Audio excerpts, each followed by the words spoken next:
In our travels about the floor at C2E2 2011, we occasionally run into something we thought you should know about. This is one of those things. My name is Joe Ose. I'm Executive Director of the Toonseum, Pittsburgh's Museum of Cartoon Art. The Toonseum is a museum dedicated to the comic and cartoon arts.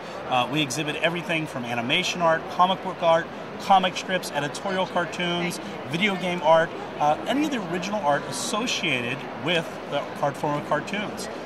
The Toonseum started about 3 years ago in 2007, actually as part of the Children's Museum of Pittsburgh.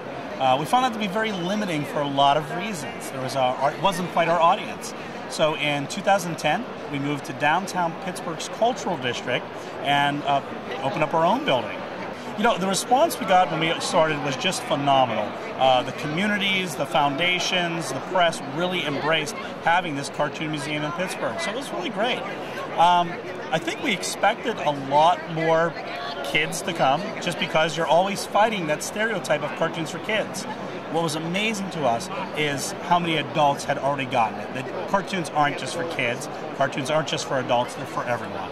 So we do that, something for everyone. I actually started working as a cartoonist when I was about 14 years old as a performance artist. I would illustrate stories as I told them.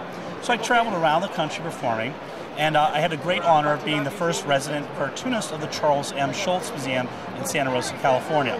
After going to that museum and then visiting the San Francisco Museum of Cartoon Art, I immediately knew this was the next museum movement, and came back to Pittsburgh and just started this museum. We have a wide showcase of art that we like to show. We change exhibitions every 2 to 3 months, and so it's constantly evolving, constantly changing. And there are some exhibits that are more geared to families, some that are definitely geared towards adults. Our philosophy is to show the process. So we're very much obsessed with the idea of production art. So we don't show a lot of fan sketches that someone might get at a convention or something like that. It's for art that was created for production. We have 2 pieces that are absolutely a part of our permanent collection that we display year-round, no matter what. They don't come down. One is we have an original Gertie the Dinosaur production sketch by Winsor McCay from 1914. It's a beautiful piece. It's a signature piece of the museum.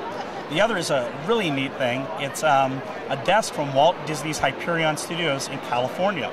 It was owned by an animator named Paul Satterfeld, and we don't put it behind glass. This desk is 70 years old, and people can come to the Toonseum, sit down at the desk, and really see what it was like to be an animator working for Disney. And if they really want to feel that experience, I stand there and I criticize their work. Yeah, we have a great gift shop at the Toonseum. It's run by Copacetic Comics, which is sort of an iconic comic book store in Pittsburgh.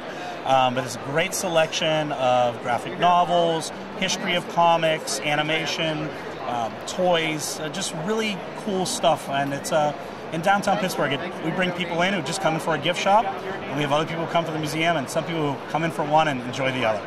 If you want to know more about the Toonseum, visit toonseum.org.